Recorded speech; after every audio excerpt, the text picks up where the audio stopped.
안녕하세요. 저는 한 아이의 엄마로 살고 있는 30대 초반의 여자입니다. 우리는 살아가면서 자꾸 큰 실수를 하면서 살아가는데요. 실수를 했다고 해서 좌절하고 자존감을 잃은 채 한탄만 하는 것보다는 그 안에서 긍정적인 면을 바라보고 교훈을 삼으려는 자세를 갖는 것이 중요한 것 같아요. 저도 이른 나이에 저의 삶을 완전히 바꿔버린 실수를 한 적이 있는데요.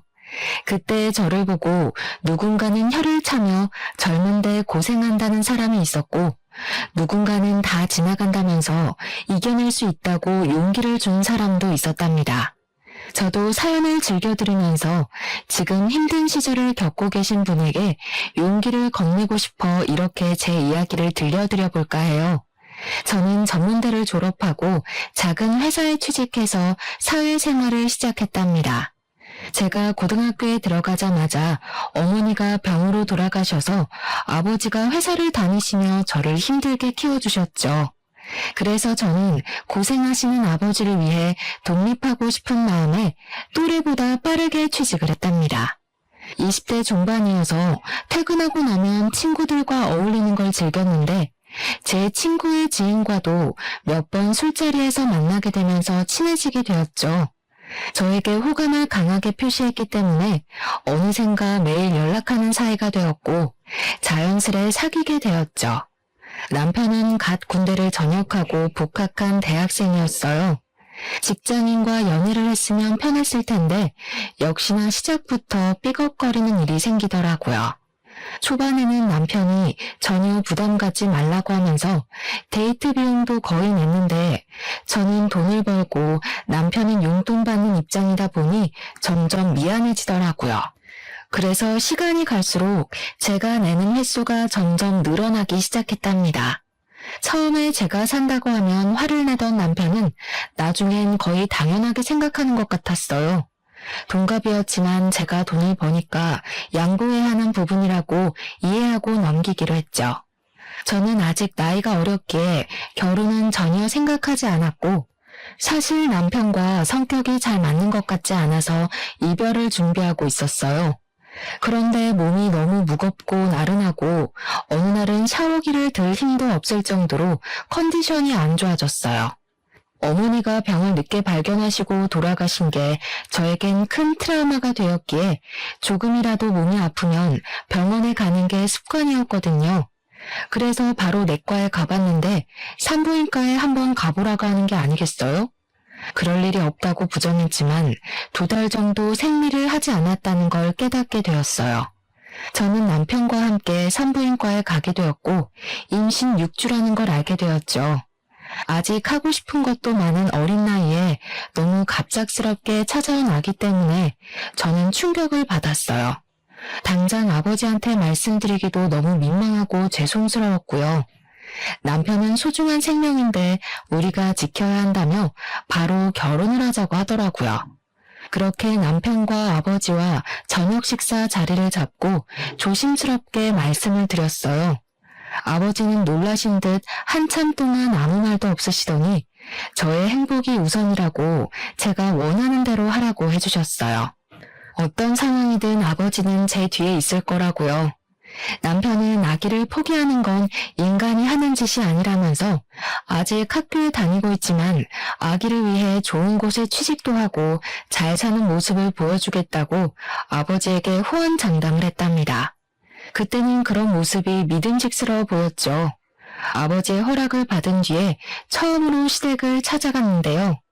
입덧을 심하게 해서 음식을 먹기도 힘들었고 몸도 너무 힘들었지만 제 나름대로 단정하게 꾸미고 떡 케이크도 준비했죠. 시댁은 작은 평수의 아파트였는데 현관문 앞에 서자 너무 긴장돼서 머리가 어질어질한 정도였어요. 저녁 식사 시간이었는데 들어가자마자 된장찌개 냄새가 훅 끼쳐서 토악질이 나오더라고요. 제가 입덧이 심하니 아무것도 먹고 싶지 않다고 남편에게 말을 해놨었는데 말이죠. 제가 손으로 입을 막고 있는 걸 본 어머님이 저를 싸늘하게 쳐다보시더라고요. 저녁 먹을 시간에 안 먹을 수도 없고 그렇다고 빵 쪼가리를 먹을 수도 없어서 그냥 밥 차렸다. 그렇게 냄새가 나면 넌 베란다에 잠깐 나가 있어라. 반기시지 않을 거란 예상은 했었지만 이렇게 처음 만난 순간부터 푸대접을 할지는 상상도 못했답니다. 저는 괜찮다고 말하고 소파 구석에 앉았어요. 남편은 너무 배고프다면서 어느새 식탁에서 혼자 밥을 먹고 있더라고요. 아버님은 저를 쳐다보지도 않으시고 텔레비전만 보고 계셨죠. 그때 시모가 제 앞에 와서 섰답니다. 지금 몇 주나 됐다고? 아직 수술할 수 있는 시기 아니니? 나이도 어린 것들이 무슨 배짱으로 결혼을 하고 애를 낳겠다고 찾아와. 쟤 애 아직 대학 졸업도 안 했어. 넌 뭐 어디 콧구멍만한 회사 다닌다면서? 아, 엄마, 무슨 그런 소름 끼치는 소리를 해. 우리 아기인데 당연히 낳아서 키워야지. 그리고 나 금방 졸업이야. 바로 대기업 취직할 거니까 걱정하지 마. 다들 취직 안 된다고 난린데 네가 뭔 수로 한 번에 대기업에 취직을 해. 너 쟤랑 결혼하면 인생 뻔하게 보이니까 하는 소리야. 애 키워야 된다고 아무 회사나 들어갔다가 40대고 50대는 거야. 넌 형이 그 좋은 회사 들어가려고 얼마나 스펙을 쌓고 노력을 했는지 다 봤으면서 그런 소리를 해? 어머님은 저를 마음에 안 든다는 표정으로 바라보시며 혀를 끌끌 차시더라고요. 엄마가 일찍 돌아가셨다며? 그럴수록 더 조신하게 살아야지. 이게 다 부모 망신시키는 거야. 이렇게 함부로 몸 굴리는 애들은 그래서 다 하자가 있다니까. 말씀이 너무 심하시네요. 아기는 제가 혼자 만들었나요? 저도 결혼하고 싶지 않았는데 어머님 말씀을 들으니 다시 생각해 봐야겠네요. 안녕히 계세요. 저는 너무 화가 나서 혼자 나와버렸답니다. 남편이 나와서 잡았지만 얼른 택시를 타고 집으로 와버렸어요. 다시는 남편 어머님을 만나고 싶지 않다는 생각이 강하게 들었고 결혼 역시 진행하지 않으려고 했죠. 하지만 남편은 아기가 있고 사랑하는데 어떻게 헤어지냐면서 매일을 찾아와 울더라고요. 제가 퇴근하고 집에 오면 아버지와 함께 집에 들어와 있기도 했고요. 저 역시 마음을 굳게 먹고 산부인과에 찾아가려고 했지만 막상 들어가려고 하면 발길이 떨어지지 않았어요. 이상하게도 눈물이 계속 나고 마음이 아파서 앞에 서 있다가 그냥 돌아오곤 했죠. 그러다 보니 벌써 임신 12주에 접어들었고 저는 결국 아기를 지키고 결혼을 하기로 생각을 바꿨답니다. 그러면 뭐 하나요? 시모가 제가 되바라졌다고 절대 안 된다고 반대를 한다는데요. 결국 아버지가 시부에게 전화를 해서 오래 대화한 끝에 상견례 자리를 만들 수 있었죠. 남편은 나이가 8살 차이 나는 형이 있었는데 이미 결혼했고 4살짜리 아들도 있었어요. 저는 상견례에서 처음으로 아주버님 부부를 만나게 되었답니다. 형님도 저를 보자마자 대뜸 너무 어리다면서 애가 애를 낳으니 큰일이라고 혀를 차는 게 아니겠어요? 식사하는 내내 시모는 아버지에게도 무례하게 굴었는데 제가 되바라졌고 가정교육이 안 되었다고 하더라고요. 아버지는 그저 묵묵하게 듣고만 계셨어요. 시모는 집에 여유가 없으니 집을 해줄 수는 없고 일체 지원도 없을 거라고 했답니다. 둘이서 살고 싶어서 하는 거니 월세로 시작해서 살아야지 별 수 있겠냐 하더라고요. 그 말을 듣고 있는 아버지도 안타깝고 제 처지도 불쌍하게 느껴졌어요. 축복받으면서 결혼하고 신혼집을 예쁘게 꾸미는 꿈은 어느 여자에게나 있기 마련이잖아요. 어린 나이에 갑자기 한다고는 해도 저는 제가 이런 대우를 받으면서 결혼을 하게 되리라곤 상상도 하지 못했답니다. 결국 아버지가 보증금을 마련해 주셔서 투룸의 월세로 신혼집을 마련하게 되었죠. 결혼식도 가장 기본으로 단촐하게 했고 시모는 남복이 부끄럽다면서 지인들에겐 연락도 안 하고 가까운 친척들만 불렀더라고요. 남편도 친구가 별로 없다면서 10명도 안 왔죠. 오히려 제 하객이 더 많을 정도였답니다. 더욱 기가 막혔던 건 형님의 태도였는데요. 제가 신부 대기실에서 회사 사람들과 인사하느라 정신이 없는데 옆에 서서 계속 저를 지켜보고 있더라고요. 그러더니 제 옆으로 와서 요즘 세상에 신혼을 투룸 월세로 시작하는 게 진짜 드문 일인데 어떻게 하냐고 자기가 너무 속상하다는 말을 꺼내는 거 있죠. 옆에 있던 회사 동료들이 놀라면서 제 눈치를 보는데 너무 부끄럽고 화가 나더라고요. 그러고는 유유히 가버리는 형님한테 한마디 해보지도 못한 채 정신없이 결혼식은 끝이 났답니다. 그렇게 시간은 흐르고 배는 점점 불러오기 시작했어요. 매달 드는 생활비는 제 월급으로 충당하고 있었는데 남편은 생각이 있는 건지 돈을 아끼지 않고 쓰더라고요. 저는 배가 더 불러오면 이제 일도 관둬야 하는데 아르바이트를 하던지 정 안 되면 시댁에 좀 말해보라고 남편에게 말했죠. 남편은 바로 시댁에 전화해서 무슨 어린애가 용돈 타령하듯이 돈을 달라고 하는 거예요. 그러더니 저에게 핸드폰을 넘겨주는 거 있죠. 야, 너는 생각이 있니 없니? 공부하느라 힘든 애한테 일을 해서 돈을 벌어오라고? 내가 이럴까봐 결혼 반대한 거야. 네가 지금 내 아들 발목 잡고 있잖아. 지금 제가 생활비 다 대고 있어요. 저도 이제 일 그만둬야 하는데 앞으로 어떡하나요? 그래서 좀 여쭤보라고 한 거예요. 네가 하겠다고 해서 한 결혼 아니야? 네가 책임을 져야지. 그리고 왜 일을 관둬? 요즘은 막달까지 다 일하고 애 낳더라. 뭐가 그렇게 힘들다고 벌써 관둘 생각을 해? 임신한 저는 새벽부터 준비해서 일 가야 하는데 아드님은 수업이 다 오후라고 천하태평이에요.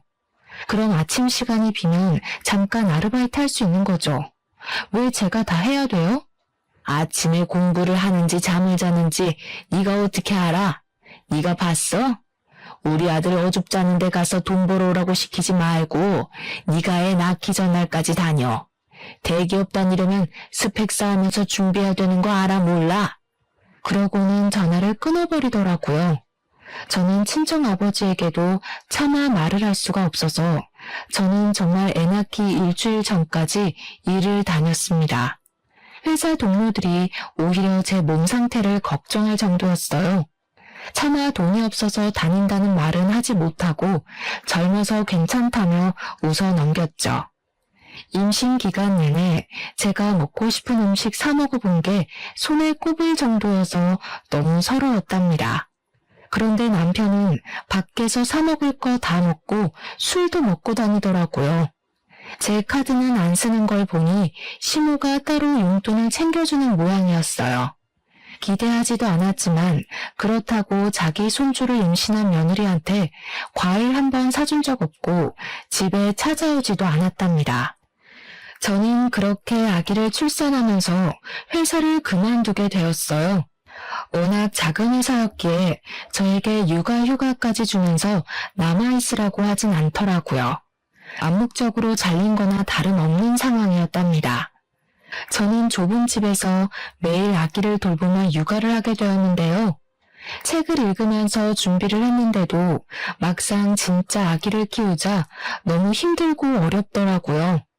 처음엔 목욕시키는 것도 너무 무섭고 속삭여 감싸는 법도 모르겠더라고요.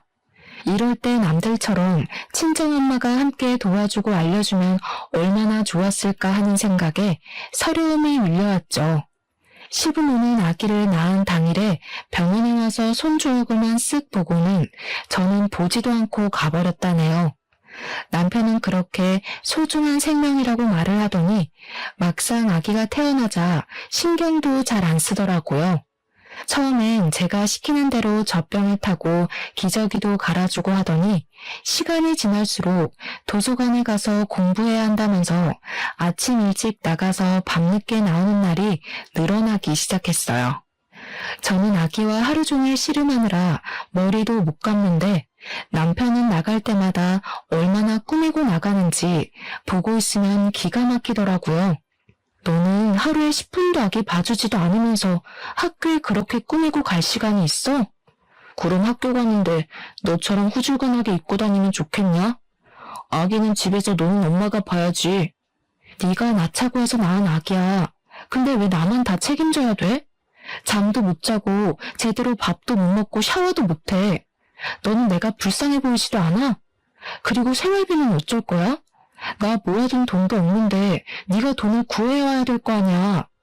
아이씨 진짜 시끄러. 너 이렇게 구질구질한 애였냐? 머리는 떡져가지고 밖에서 상큼한 애들 보다가 너 보면 진짜 한숨만 나온다. 난 몰라. 네가 우리 엄마한테 말해보든지. 너네 아빠한테 돈 달라고 해. 내가 누구 때문에 이렇게 됐는데 같이 아기 봐주고 도와줘도 힘든 판국에 또 아침 대바람부터 나가기만 해? 남편은 제가 나가지 말라고 악을 써도 제 손을 뿌리치고 나가버렸답니다. 이렇게 매일 신랑이 하는 날이 계속됐어요. 남편은 생활비는 전혀 신경도 쓰지 않아서 아기 분유 살 돈도 없었답니다. 저는 남편에게 실망을 했고 점점 정이 떨어지기 시작했어요. 어느 날 너무 힘들어서 울고 있는데 친정 아버지에게 전화가 왔더라고요. 저는 괜찮은 척 받았지만 다정한 아버지의 목소리에 그만 펑펑 울고 말았죠. 아버지는 바로 회사 반차를 쓰시고 집으로 오셨어요. 아버지는 잠도 제대로 못 자서 쾌한 제 얼굴을 보시고는 얼른 들어가서 눈 좀 붙이라고 저를 방으로 밀어넣으시더라고요. 그 덕에 아주 오랜만에 깨지 않고 푹 잘 수 있었죠. 거실로 나가보니 아빠가 아기와 놀아주고 계시더라고요. 제가 아기를 받아들자 아버지는 밥 먹으라면서 식탁을 가리키셨어요. 제가 좋아하는 보쌈을 시켜놓으셨더라고요. 매일 미역국에 밥만 말아먹다가 오랜만에 먹으니 얼마나 맛있던져. 아버지는 아기를 안고서 제가 먹는 모습을 물끄러미 바라보시더라고요. 아버지는 남편과 말을 좀 해봐야겠다고 기다리셨지만 남편은 밤 11시가 돼도 들어오지 않았어요. 아버지는 혀를 차시면서 돌아가셨죠. 아버지가 가신 지 얼마 되지 않아 통장으로 돈이 입금되었다는 메시지가 왔더라고요. 말을 안 했지만 제가 사는 게 힘든 걸 아셨는지 몇 달 지낼 수 있는 넉넉한 액수를 보내주셨더라고요. 아버지께 한없이 죄송한 마음이 들어서 눈물을 펑펑 흘렸죠. 그렇게 아기를 키우느라 시간이 정신없이 흘러가고 결혼하고 처음 맞는 설 명절이 다가왔어요. 저는 명절 전날에 남편과 아기와 함께 시댁으로 갔죠. 시모는 장을 잔뜩 봐놓고 저를 기다리고 있더라고요. 이제 매년 음식을 해야 하니까 제대로 배우라고 하면서 저에게 끊임없이 일을 시켰죠. 저는 사실 요리를 제대로 해본 적이 없어요. 어머니가 돌아가신 후에는 아버지가 요리를 잘하셔서 항상 저녁을 차려주셨어요. 그리고 거의 사 먹을 때가 많았거든요. 시모는 제가 칼질하는 걸 보더니 혀를 끌끌 찼답니다. 칼질도 제대로 못하는 걸 보니까 여태 어떻게 살아왔는지 딱 보이네. 너 우리 아들 밥도 안 해주지? 아유 속상해. 어디서 이런 굴러먹지도 못한 게 시집을 와서. 왜 서운하게 말씀을 그렇게 하세요? 밥 해줄 시간도 없이 아침에 나갔다가 밤에 와요. 그리고 아기 보느라 제 밥도 못 해먹는데 어머니는 제 밥 한번 챙겨주신 적 있어요? 말 대답 좀 또박또박 하지 마. 내가 왜 네 밥을 해줘? 내가 애 낳으라고 했어? 네가 낳겠다고 해서 이 사다를 만든 거야. 잔말 말고 이거 다 다져놔. 그 다음에 이거 다 썰어놓고 빨리빨리 해. 남편과 시부는 아기 앞에 놓고 텔레비전이나 낄낄대며 보고 있었어요. 아기가 울어도 달래주지도 않고 신경도 안 쓰는데 정말 화가 나더라고요. 저는 고무장갑을 끼고 일하다가도 아기가 울면 달려가서 안아주고 또 가서 일을 해야만 했어요. 아무리 아기 보라고 얘기해도 남편은 듣는 척도 안 하는데 얼마나 얄미운지요. 늦은 저녁까지 음식을 만들고 있는데 그제야 형 내외가 아이를 데리고 왔더라고요. 형님은 들어오자마자 회사에 일이 생겨서 해결하고 오느라 늦었다면서 바로 흰 봉투를 시모에게 찔러주더라고요. 시모는 좋은 회사에서 일하는 사람이 그럴 수 있다면서 이제부턴 둘째 며느리가 다 할 거니까 너는 한숨 놓으라고 말하는 게 아니겠어요? 내가 일이 너무 바빠서 어머님을 못 도와드릴 때가 많아. 마음이 항상 안 좋았는데 이제 동서가 있으니까 한시름 놓겠네. 저는 요리하는 게 너무 서툴고 아기 보느라 어머니 돕느라 정신없이 힘들었어요. 앞으로 형님도 같이 해주셨으면 좋겠어요. 아직도 20대인데 뭐가 힘들어? 내가 동서 나이 때는 날아다녔어. 해외여행 다니고 밤새워서 놀아도 하루만 자고 나면 멀쩡했어. 하긴 동서는 아기가 있어서 어디 동네 앞도 제대로 못 나가겠네. 아, 그러게 왜 사고를 쳤어? 다 그 나이 때 누려야 될 게 있는데 옆에서 보는 내가 다 안타까워. 형님, 저번부터 느꼈던 건데 말씀을 이상하게 하시네요. 그렇게 안타까우시면 말로만 그러지 마시고 돈 좀 주시지 그래요. 형님 돈 잘 버신다면서요. 이 화상 또 말대답하고 있네. 손이 형님이 얘기하면 알겠습니다 하고 들을 것이지. 틀린 말 한 것도 없구만. 애가 철도 없고 교육도 못 받아서 이래. 네가 속상해도 이해해라. 분명 여동생 같고 짠하니까 그러는 건데 자기가 못 받아들이면 어쩔 수 없는 거죠. 나이 들면 다 이해를 하겠죠. 어머니가 고생 많으세요. 그나저나 어머니, 저희 저번에 청약 넣어놨던 아파트 당첨될지도 모르겠어요. 두 사람은 화기애애하게 대화하면서 안방으로 쏙 들어가 버리더라고요. 혼자 밥상을 차리는 게 성질이 나서 남편을 불렀는데 대답이 없었어요. 집안을 찾아보니 없길래 전화를 했더니 동네 친구들을 만나러 나갔다는 거예요. 저는 남편도 없는 시댁에서 아기 보느라 밥도 못 먹었는데 시댁 식구 누구도 아기 봐줄 테니 밥 먹으란 소리도 안 하더라고요. 저는 화가 나서 형님에게 아기를 안겨버리고 밥을 챙겨 푹푹 먹어버렸답니다. 형님이 기가 막힌다는 표정으로 저를 계속 노려보고 있더라고요. 저는 낯선 집 거실에서 아기와 자야 했는데요. 남편은 술에 잔뜩 취해서 새벽에 들어오더라고요. 남편이 부스럭 소리를 내니까 잠들었던 아기가 깨어나서 울기 시작했어요. 저는 너무 화가 나서 남편에게 한 소리 했죠.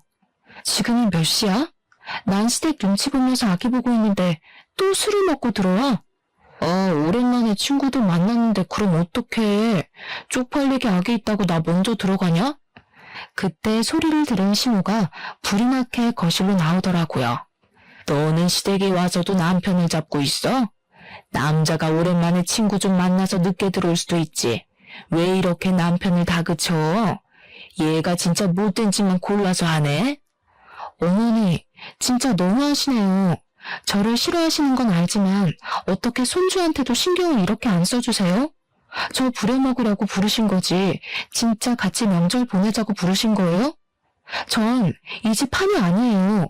저도 우리 집에선 귀한 딸로 자랐어요. 결혼하면 출가 외인인 거 몰라? 그렇게 귀하게 자랐는데 결혼도 하기 전에 애를 가지니? 내가 남사스러워서 어디다 며느리 봤다고 말도 못해. 니까짓 게 뭘 그렇게 대단하다고 내가 며느리 대접을 해줘야 돼? 며느리로 생각하지도 않는데 제가 여기 있을 필요가 없네요. 제가 빠져드릴게요. 저는 아기를 데리고 새벽에 시댁을 나와버렸어요. 어이없게도 남편은 따라 나오지도 않았죠. 저는 곧장 택시를 타고 친정집으로 갔답니다. 집 안으로 들어가니 아버지는 아직 자고 계셨어요. 고소한 젖냄새며 갖은 음식 냄새가 퍼져있는 시댁과는 다르게 너무 고요하고 쓸쓸한 집안 풍경에 목이 메어왔죠. 제가 시댁에서 안 해본 음식을 하고 있을 때 혼자 멀거니 집에 계셨을 아버지를 생각하니 먹먹해졌답니다. 기척을 듣고 나오신 아버지가 저를 보고 깜짝 놀라시더라고요. 남편은 어디 있냐는 말을 하셔서 대수롭지 않은 말투로 싸워서 집으로 와버렸다고 했죠. 저는 아기와 아버지와 함께 시장에 가서 명절 지낼 음식 재료들을 사서 떡국도 끓이고 반찬도 좀 했답니다. 아버지가 주방에 한 번도 안 들어오게 키웠는데 어느새 결혼해서 아기도 낳으니 떡국도 곧잘 끓인다고 칭찬을 해주시더라고요. 저는 그렇게 명절 내내 아버지와 보냈답니다. 친정에 와서 지내니 어찌나 마음이 편한지 신혼집으로 돌아가기가 끔찍하게 싫더라고요. 심지어 남편은 연락 한 통도 없고 친정으로 찾아오지도 않았죠. 그래서인지 더 가기가 싫어서 며칠 더 친정에 머물렀어요. 하지만 아버지가 어른으로 책임을 다해야지 싫다고 피하기만 하면 안 된다면서 집으로 돌아가라고 완강하게 말씀하시더라고요. 그러고는 저에게 남편과 상관없이 혼자의 힘으로 독립할 수 있어야 진정한 어른이 될 수 있다며 집에 있는 동안 자격증이나 전문직 시험을 준비해보라고 하셨죠. 학원이든 뭐든 아버지께서 다 지원해 주시겠다고 말이에요. 저도 아버지의 조언을 진지하게 받아들이고 차근차근 알아보겠다고 말했어요. 저는 어쩔 수 없이 다시 집으로 돌아가 혼자 아기를 돌보는 쳇바퀴 같은 일상을 이어나가야만 했답니다. 친했던 친구들은 회사 다니고 연애하고 예쁜 옷 입고 여행 다니느라 바쁜지 점점 연락이 줄어들어만 갔죠. 저는 친구들에게 시댁이며 남편 얘기로 하소연하는 것도 창피해서 혼자 속으로만 사귀면서 지냈고 남편하고도 대화를 거의 안 해서 하루 종일 한마디도 안 한 적도 있을 정도였어요. 그랬더니 외로움을 넘어서 우울증이 오는 것 같았답니다. 그래도 행복한 게 있다면 무럭무럭 자라는 아기를 지켜보는 일이었어요. 너무 가슴이 아파서 울고 있다가도 아기가 한번 방긋 웃어주면 저도 함께 웃게 되더라고요. 어느새 아기는 돌이 가까워지고 있었답니다. 어느 날 시모가 대뜸 전화해서는 중요한 일이 있으니 저녁에 시댁으로 오라는 게 아니겠어요. 아기랑 둘이 가기 힘들다고 하니까 말이 많다면서 안 오면 큰일 날 줄 알라고 엄포를 놓고 끊어버리더라고요. 남편에게 몇 번을 전화해도 받지도 않길래 갈까 말까 고민을 하다가 아기를 안고 집을 나섰죠. 날씨가 쌀쌀해서 택시를 타라고 했는데 퇴근 시간 직전이라 요금이 너무 많이 나올 것 같더라고요. 항상 생활비가 없어 쪼들렸기 때문에 버스를 타고 가기로 했죠. 간신히 자리에 앉았지만 아기가 울까봐 조마조마한 마음으로 어서 내리기만을 기다린 마음을 누가 알까요? 내려서도 아기를 안고 한참을 걸어가서야 시댁에 도착할 수 있었는데 집에 들어가 보니 남편이 소파에 누워있더라고요. 기가 막혀서 남편을 노려보니까 시부가 퇴근하면서 같이 타고 왔다는 게 아니겠어요. 아기를 업고 낑낑대며 시댁까지 제 발로 온 제 모습이 어찌나 한심하게 느껴졌는지 몰라요. 그때 형님 부부가 먹을 걸 양손 가득 싸들고 들어오더라고요. 호들갑을 떨면서 식탁에 음식들을 펼쳐놓고 샴페인까지 따고 난리를 부렸는데요. 그토록 가고 싶었던 아파트에 청약 당첨되었던 거예요. 저만 빼고 아주 잔치 분위기더라고요. 그 와중에 평소 음식이라면 환장하는 남편이 먹지도 않고 핸드폰만 들여다보고 있더라고요. 도대체 뭘 하는지 혼자 피식거리는데 기분이 싸하더라고요. 동서는 청약이 뭔지는 알아? 젊은 시절은 금방이야. 나이 들 때를 준비해야지. 언제까지 그 좁은 투룸 월세를 살려고 그래? 저도 회사 다닐 때 청약 들어놨어요. 남편이 돈을 벌어야 저축이라도 하죠. 학교 졸업할 때는 다 돼가는데 언제 취직을 할까 저도 답답해요. 서방님이야 우리 남편 머리 닮았으면 좋은데 취직하시겠지. 어쨌든 청약 잘 들어놔. 언젠가는 우리처럼 아파트도 사고 남부럽지 않게 살아야지. 나중에 늙어서 우리한테 손 벌릴까봐 무섭다. 지금도 10,000원 한 장 안 주시면서 늙으면 도와주실 마음은 있으세요? 동정하시려거든 돈으로 부탁드릴게요, 형님. 요즘 젊은 사람들하고는 무서워서 대화를 못하겠어. 아님 동서가 유별나게 속이 뾰족한 거야? 아기 생각해서 열심히 살아. 요즘엔 부모가 가난하면 아이가 제일 상처받아. 우리 딸 봐. 얼마나 밝고 예쁘게 컸어? 요즘은 부모 경제력이 아이 얼굴에 나타나는 법이야. 형님, 저한테 막말하는 건 참아도 우리 아기한테 함부로 말하지 마세요. 내가 소리를 삑 지르자 형님이 눈을 동그랗게 뜨는 표정을 짓더니 고개를 절레절레하며 주방으로 들어가 버리더라고요. 남편은 바로 옆에 있으면서도 어떤 대꾸도 안 하고 핸드폰만 들여다보고 있었죠. 시간이 지나도 저와 아기에 대한 대우는 달라질 것 같지 않았어요. 제가 엄청 부자가 되지 않는 한 더욱더 무시할 것 같았죠. 너무 속이 상해서 음식도 거의 먹지 않고 서둘러 집으로 돌아와 버렸답니다. 경제적인 문제는 결혼 생활 내내 저를 괴롭혔어요. 저는 급할 때마다 어쩔 수 없이 아버지에게 부탁을 해야만 했고요. 그래도 월세는 시댁에서 주는지 남편이 내고 있었는데요. 어느 날 집주인에게 전화가 왔는데 월세를 2달이나 밀렸다고 하는 거 아니겠어요? 너무 놀라서 남편에게 전화하니 옆에서 시끄러운 소리가 들리고 여자 목소리도 들리더라고요. 도저히 시끄러워 통화를 할 수가 없어서 당장 집으로 오라고 소리를 질렀답니다.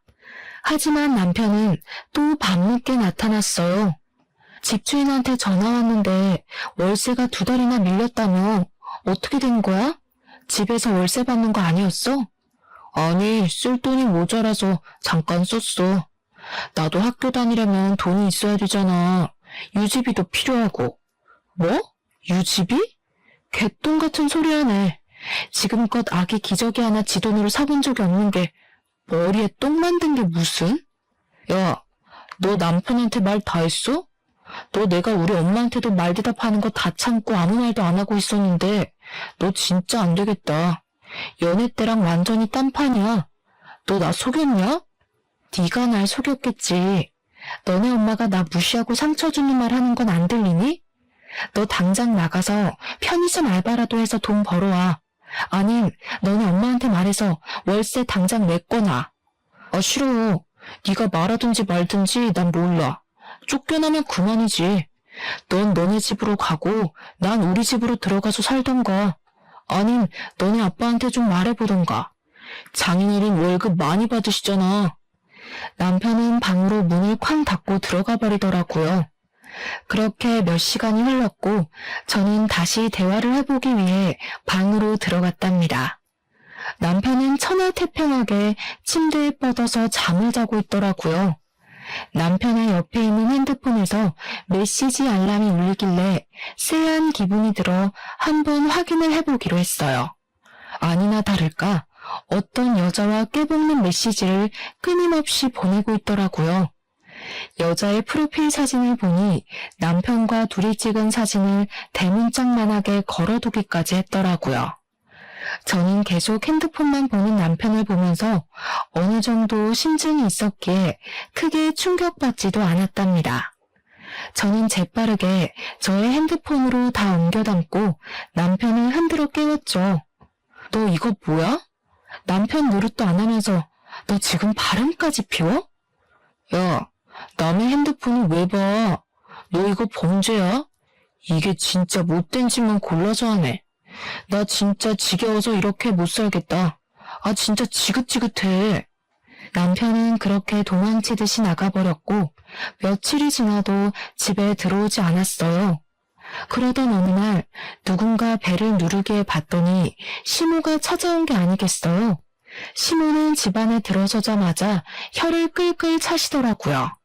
내가 이럴 줄 알았어. 애 키우는 집이 이렇게 더러워도 되냐? 근본이 안 된 어미한테서 저게 뭘 배운 거야? 얼마나 남편이 쥐잡듯이 잡았으면 무섭다고 애가 집에를 안 간다고 그러니? 너 안 되겠다. 당장 우리 아들한테서 떨어져. 어머니는 얼마나 근본이 되셨길래 그렇게 모질이 같은 아들을 두셨어요? 그 모질이가 바람까지 피우던데. 아세요? 이게 남의 귀한 아들한테 막말이야? 바람은 무슨... 학교 친구끼리 친하게 지내지도 못해? 너는 대학을 짧게 나와서 그런 걸 모르나 보지? 네 얼굴 보는 것도 지긋지긋하니까 잔소리 말고 당장 이혼해. 저도 댁 같은 시어머니 꿈에서 볼까 무서워서 잠도 못 자겠네요. 이혼해 줄 테니 당장 꺼져요. 이 되바라진 게 끝까지 말하는 것 좀 봐. 갑자기 시모가 제 머리채를 확 잡고 마구 휘두르기 시작했어요. 제가 키가 더 컸기 때문에 저도 질세라 시모 머리채를 잡고 같이 흔들기 시작했답니다. 시모가 애구구 소리를 내면서 넘어지더니 저한테 악을 쓰기 시작했죠. 이 집 우리 아빠가 보증금 내주고 지금 월세도 내가 내고 있는 집이니까 당장 꺼져요. 저는 시모를 현관문 쪽으로 힘껏 밀어서 문 밖으로 쫓아냈어요. 시모는 문 앞에서 한참 동안 소리를 고래고래 지르다가 이웃집에서 뭐라고 말이 나오자 돌아가더라고요.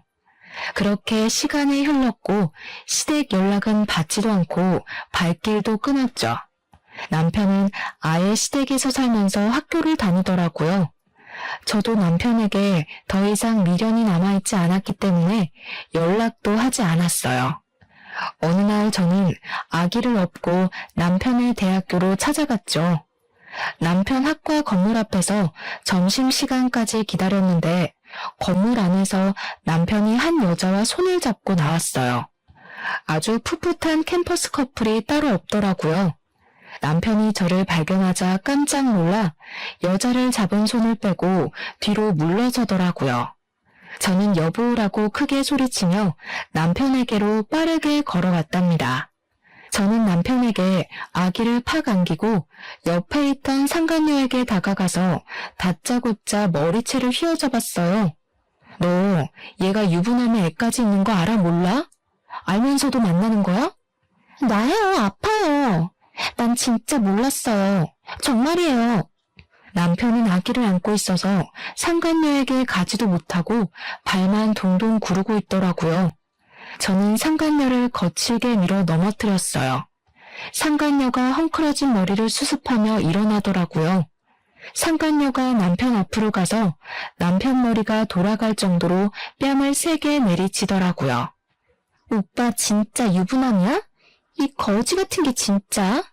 나이도 많은 게 하도 불쌍해서 매달려서 만나줬더니 쪽팔려. 어느새 우리 주변을 많은 사람들이 둥글게 에워싸고 있었답니다. 상간녀는 씩씩거리면서 사람들을 해치고 가버렸어요. 저는 남편 멱살을 잡고 애는 안 보고 바람이나 핀다며 소리소리를 질러댔죠. 점점 더 많은 사람들이 몰려들었고 남편은 충격을 받았는지 얼굴이 하얗게 질리더라고요. 결혼식에 온 친구들이 별로 없을 때부터 느끼긴 했었지만 남편은 학교에는 결혼했다는 사실을 철저히 감춰왔던 거죠. 제가 남편 멱살을 놓자 남편이 다리가 풀렸는지 스르르 주저앉더라고요. 저는 남편에게서 아기를 뺏어 안고 웅성웅성대는 사람 속을 유유히 헤치고 나왔답니다. 그게 남편을 본 마지막 모습이었죠. 저는 남편을 찾아가기 전에 이미 이혼 서류를 시댁에 보내놓은 상태였고 위자료는 받을 생각도 하지 않았어요. 그저 아기의 친권과 양육권만 갖고 깔끔하게 남편과 시댁과의 인연을 끊기로 결심했거든요. 남편과 싸우면서 질질 끌기보다는 하루라도 더 빨리 새로운 인생을 시작하는 게 더 현명하다고 생각을 했으니까요. 저는 사실 예전에 아버지의 충고를 듣고 아기와 둘이서 살려면 무슨 일을 해야 할까 생각하다가 공무원 시험을 준비하기 시작했거든요. 아기가 잠든 밤부터 새벽까지 강의를 들으면서 공부하고 낮에 틈틈이 복습하면서 치열하게 공부를 했답니다. 시험에 합격해야 이혼을 할 수 있다는 목표를 세우니 어느 때보다 독하게 공부에 전념하게 되더라고요. 그렇게 저는 짧은 시간 안에 공무원 시험에 합격할 수 있었어요. 가장 낮은 급수였지만 합격 발표가 났을 때는 그동안에 힘들었던 시간을 보상받은 듯이 행복했답니다. 그렇게 공무원이 되어 근방의 주민센터로 발령받아 일한 지도 5년의 시간이 흘렀어요. 아이는 벌써 초등학교 입학을 앞두고 있었고 저는 친정집에서 아버지를 모시고 살면서 평안한 일상을 보내고 있었죠. 그러던 어느 날 제가 일하는 노인복지팀 창구에서 낯익은 목소리가 들려오더라고요. 저는 7급 주사부였기 때문에 직접 주민들을 응대하진 않고 안쪽에서 일을 하거든요. 슬쩍 가봤더니 세상에 시모 얼굴이 보이는 게 아니겠어요. 예전에 비해 너무 주름이 많고 옷차림도 초라해진 시모가 기초 수급을 받기 위해 상담을 하고 있었답니다. 하소연하는 걸 들어보니 2년 전에 첫째 아들이 교통사고가 나서 반식물인간이 되었다고 하더라고요. 며느리는 사고 난 지 몇 개월 만에 아파트 명의도 자기 이름으로 돌려놓고는 이혼 소송을 해서 의식도 없는 남편을 상대로 이혼을 하고 발길을 끊어버렸다네요. 그 충격으로 시부도 중풍이 맞아 집에 누워있어 시모가 다 병수발을 해야 하는 상태라더군요. 저는 직원에게 메시지를 보내서 다른 아들은 없냐고 물어보라고 했죠. 그 얘기를 들은 시모가 한숨을 푹 내쉬더라고요. 아유, 그놈 말은 하지도 말아요. 졸업 남겨두고 학교를 안 나가서 결국 졸업도 못하고 지금까지 백수로 지내고 있어요. 사실 결혼을 한 번 했었는데 그래도 걔랑 둘이 살았으면 지금 이렇게까지는 안 됐을 텐데. 손주도 있는 마당에 우리 집안 대를 이을 아이 얼굴도 못 보고 살아요. 그러게 며느리한테 좀 잘하지 그러셨어. 제 목소리를 들은 시모가 깜짝 놀라 고개를 들더라고요. 그리고는 저를 보고는 믿기지 않는다는 듯이 주위를 두리번거렸답니다. 네가 왜 거기 들어가 있어? 네가 여기서 일할 애가 아닌데. 너 공무원도 아니잖아. 저 공무원 맞는데요? 여기서 일한 지 5년이나 됐는데 세상 참 좋네요. 그렇죠? 말씀 안 드렸었는데 저 공무원 시험 합격하고 바로 이혼한 거예요. 어쨌든 제가 복지 담당이라 사정 들어보니 딱하긴 한데 장성인 아드님이 집에 계시고 재산 여부도 먼저 조사를 먼저 해봐야 할 것 같네요. 네가 진짜 공무원이 됐단 말이야? 그럼 우리 손주는 지금 어디 있니? 내가 한 번만 만나보면 안 될까? 내가 너한테 못되게 군 거는 미안하게 생각한다. 그래서 내가 지금 벌을 받고 있나 보다. 다 지나간 얘기니까 그런 말할 필요는 없고요. 그쪽 손주가 아니고 제 아들이니까 관심 꺼주세요. 기초수급자 선정 결과는 우편으로 갈 테니까 기다리시면 됩니다. 제가 등을 돌리려고 하자 시모가 얼른 제 손을 잡는 게 아니겠어요? 저는 얼른 거칠게 손을 빼냈답니다. 내가 정말 미안하다. 한때는 그래도 부부였는데 우리 아들 한번 다시 만나보면 안 될까? 너를 만나면 정신 좀 차리지 누가 하니? 말도 안 되는 억지 부리는 건 여전하시네요. 전 그쪽한테 항상 고마운 마음 가지고 살고 있어요. 저한테 그렇게 모질게 대해주셔서 제가 이혼을 할 수 있었네요. 저는 차갑게 돌아서서 사무실 안쪽으로 들어가 버렸답니다. 직원 말로는 한참을 대기 의자에 앉아서 훌쩍거리다가 돌아갔다고 하네요. 역설적이게도 시모는 그 잘난 아들 덕분에 기초수급자로 선정되지 못했고 주민센터에 다시 오지는 않더라고요. 저는 처음 일을 시작할 때보다 직급도 많이 올라서 더욱 바쁘게 일하고 있답니다. 같은 주민센터에서 일하고 있는 현재 남편과 설레는 연애도 시작하게 되었어요. 저는 아이도 있기에 다른 인연을 만나려는 생각은 전혀 하지 않고 있었는데요. 남편도 이혼의 아픔이 있어서 저를 잘 이해해 주어서 마음을 열게 되었네요. 전 남편과는 다르게 듬직하고 자상한 모습에 제 아들도 잘 따르고 있답니다. 인생을 살면서 옆자리에 누군가 있든 없든 항상 나 자신의 중심을 지키는 게 중요한 것 같아요. 예전에 저는 너무 어렵기도 했지만 누군가의 관심을 받는 게 좋아서 저의 행복보다는 그 사람의 행복을 따랐던 것 같더라고요. 한 번의 아픔을 겪었지만 다 이겨내고 나니 이제는 저도 저만의 중심을 잘 잡을 수 있는 어른이 되어가고 있는 것 같아요. 앞으로도 다른 사람에게 휘둘리거나 흔들리지 않고 저와 아이의 행복만을 생각하면서 살아가려고 한답니다. 여러분도 놓쳐버린 행복을 꽉 잡고 즐거운 인생을 사시길 바라면서 제 사연을 마치겠습니다. 들어주셔서 감사합니다.